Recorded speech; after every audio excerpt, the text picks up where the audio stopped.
नमस्कार, मैं हूं अवंतिका श्रीवास्तव। वंसलिस की इस खास पेशकश किस्मत का कार्ड में आपका स्वागत है। आज हम बात करेंगे ग्रहों के किस्मत कनेक्शन की। ग्रहों के अनुसार कैसा रहेगा आपका स्वास्थ्य, किस उपाय से मिलेगा कितना लाभ, इन सभी पहलुओं पर चर्चा करने के लिए हमारे साथ जुड़ी हैं एक खास मेहमान भूमिका कलम, जो कि एक मशहूर टैरो कार्ड रीडर हैं, एस्ट्रो एनालिस्ट और लेखक भी हैं। पत्रकारिता और लेखन के क्षेत्र में सफलता के मानकों तक पहुंचने के बाद भूमिका ने कर्म और ध्यान का मार्ग चुना है। विज्ञान और पत्रकारिता की स्नातक भूमिका प्रतिष्ठित हिंदी अखबार में अपनी सेवाएं दे चुकी हैं। पिछले कई वर्षों में भूमिका ने हजारों लोगों का टैरो कार्ड पढ़कर उनके भविष्य के अनसुलझे रहस्यों को सुलझाया है। भूमिका जी, बहुत बहुत स्वागत है आपका। नमस्कार अवंतिका जी। चलिए चर्चा की शुरुआत करेंगे भूमिका जी, और सबसे पहले मैं आपसे समझना चाहूंगी कि ग्रहों से किस तरह से हमारी किस्मत कनेक्ट रहती है। देखिए, ग्रहों से जिस तरह सौर्य मंडल में सारे ग्रह हैं, सूर्य से लेकर राहु केतु तक, हम ज्योतिष में देखते हैं कि हमारे 9 ग्रह हैं, 12 घर हैं। जब कुंडली एनालिसिस किया जाता है तो इन्हीं 9 ग्रहों से किस्मत, हमारा स्वास्थ्य, हमारी इच्छाएं, हमारी परिकल्पनाएं, हमारी महत्वाकांक्षाएं, सारी चीजें जुड़ी होती हैं। यदि ग्रहों की ऊर्जा हमारे जीवन में संतुलित हो जाती है तो हमारा जीवन सफलता को के नए मानकों को पहुंचता है। लेकिन यदि इसी ही समय में कई बार ऐसा होता है कि ग्रहों की ऊर्जा असंतुलित होने से स्वास्थ्य की परेशानी होना या हम जैसा चाहते हैं उन कार्यों में हमें सफलता नहीं मिलना, ये अक्सर देखा गया है। बिल्कुल, और जिस तरह से आज हम डिस्कस करने वाले हैं कि किस तरह से आपके स्वास्थ्य पर ग्रहों का असर पड़ने वाला है, इस पर भी हम भूमिका जी से जान लेते हैं। भूमिका जी, आपसे जानना चाहेंगे, हम प्रत्येक ग्रह की बात करेंगे, लेकिन उससे पहले हम चाहेंगे कि आप बताएं कि स्वास्थ्य किस तरह से रिलेटेड होता है ग्रहों से।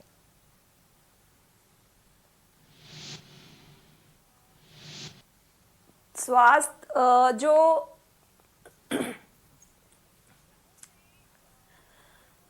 ग्रहों से जो ऊर्जा उत्सर्जित होती है वो ऊर्जा पृथ्वी मंडल पर रहने वाले सभी जीवों को प्रभावित करती है। और हमारे शरीर में होने वाली सारी प्रक्रियाएं, जैसे जब हम कहते हैं कि हमारे शरीर में 80% के करीब पानी है, तो पानी का कारक चंद्रमा को माना गया है और चंद्रमा सबसे जल्दी अपनी स्थिति को बदलता है। इसीलिए बहुत छोटे बदलाव होने पर भी ग्रहों में, हमारे शरीर में भी उसके स्वास्थ्य से संबंधित प्रदर्शन होने लगते हैं, यानी वो दिखाई देने लगता है। बिल्कुल, चलिए अब हम डिस्कस करेंगे कि किस तरह से अलग अलग ग्रहों का हमारी राशि पर, हम पर, हमारे स्वास्थ्य पर असर पड़ता है। और सबसे पहले मैम, हम चाहेंगे कि सूर्य के बारे में आप जानकारी दें। सौरमंडल का सबसे मुख्य भाग सूर्य किस तरह से असर डालता है।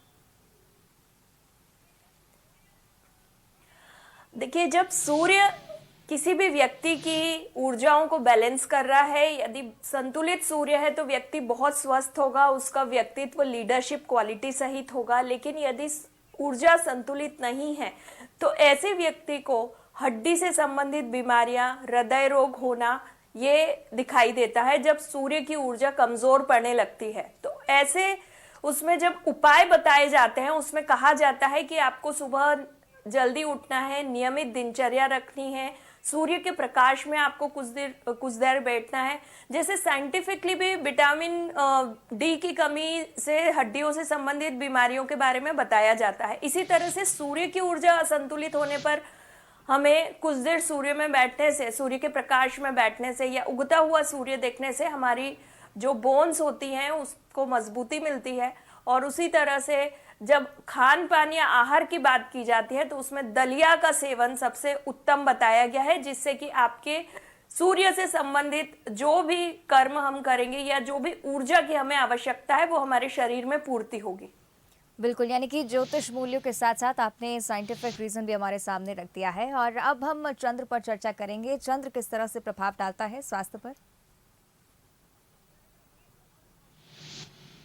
चंद्र भी बहुत महत्वपूर्ण ग्रह के तौर पर, क्योंकि पृथ्वी के सबसे नजदीकी जो उपग्रह है पृथ्वी के, वो चंद्रमा है। और चंद्रमा हमारे जीवन पे, मन मस्तिष्क पे और हमारा जो शरीर में पानी है, क्योंकि चंद्रमा को, जैसे मैंने पहले ही बताया कि पानी के कारक हैं, 80% पानी है, तो हमारे शरीर में होने वाली प्रत्येक गतिविधि हर अंग में होने वाली लिक्विड के कारण जो भी गतिविधि होती है, संचालन होता है, उसका कारक चंद्रमा होता है।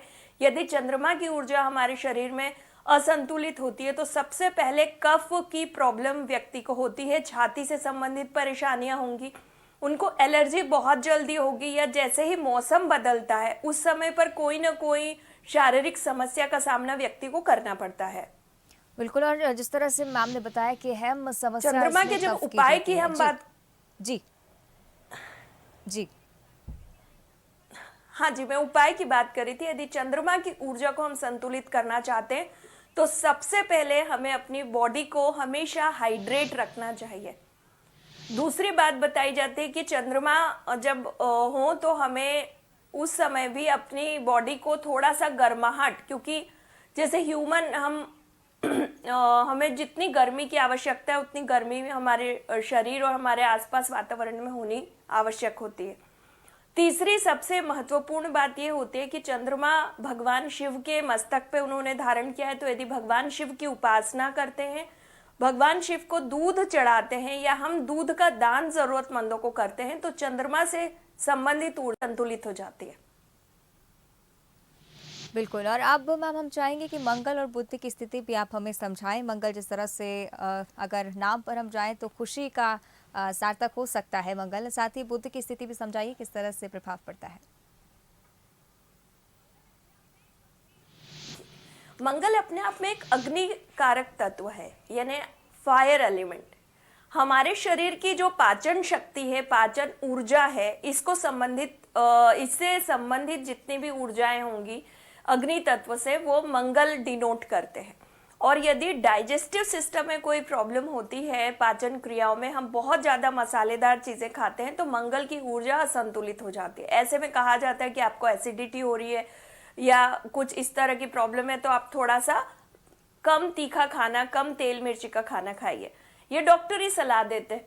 और दूसरी बात है कि मंगल हमारे रक्त विकार से संबंधित चीजों को भी संतुलित करता है, यानी रक्त से संबंधित है। तो यदि मंगल की ऊर्जा असंतुलित होती है तो रक्त विकार होता है, जैसे हाई बीपी होना, या फिर कोई ना कोई जैसे स्त्रियों में एक बड़ी प्रॉब्लम होती है जिसको हम कहते हैं हीमोग्लोबिन की कमी। अधिकांश ऐसा देखा जाता है बच्चों में ये परेशानी होती है, तो ऐसे में गुड़ का सेवन बहुत शुभ माना गया है ज्योतिष के अनुसार भी। और साथ में हनुमान जी की उपासना भी कर सकते हैं व्यक्ति जिनके शरीर में मंगल से संबंधित ऊर्जाओं का असंतुलन है। कम तेल मसाला खाएं, गुड़ का सेवन जरूर करें और हनुमान जी की आराधना करें। बिल्कुल। और अलग अलग ग्रहों पर हम बुध प्रभाव ग्रह की के जब हम बात करते हैं तो जी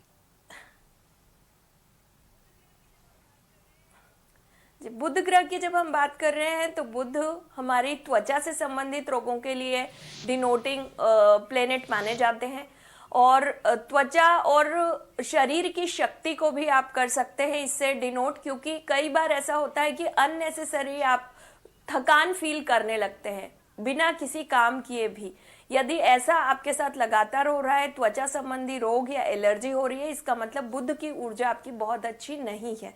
और बुध की ऊर्जा को बेहतर करने के लिए खाली पेट तुलसी का सेवन बहुत आवश्यक है।